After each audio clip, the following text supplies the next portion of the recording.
రా బాబు అని కనకం అంటే, లేదత్తయ్య మీ కూతురెక్కడుంది అనైతే అడుగుతూ ఉంటాడు. కావ్యత కోసమే వచ్చారని అర్థమైంది. లోపలికి రండి అనైతే అంటూ ఉంటాడు. ఇక వాళ్ళ మామయ్య, లేదు మామయ్య మా మాటలు వింటే మీరే షాక్ అవుతారు. వద్దులేండి కావ్యని బయటికే పంపించండి. నేను తనతో మాట్లాడతాను అని అంటూ ఉంటాడు. సరే బాబు పిలుస్తాను అని చెప్పేసి అంటూ ఉంటాడు.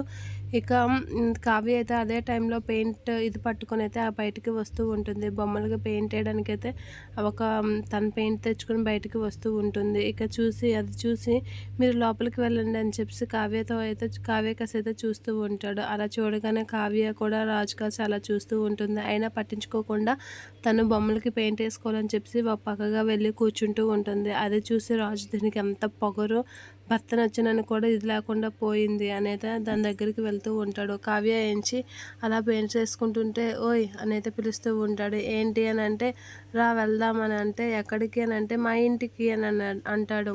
అయితే మీ ఇంటికి నేనెందుకు రావాలి అని అడుగుతూ ఉంటుంది.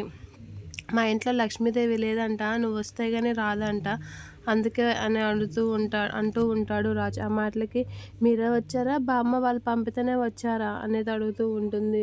వాళ్ళు కాదు నేనే వచ్చాను, మా అమ్మ పంపితే వచ్చాను, ఏం ఇంటికి రావా రా అని చెప్పేసి అంటూ ఉంటాడు.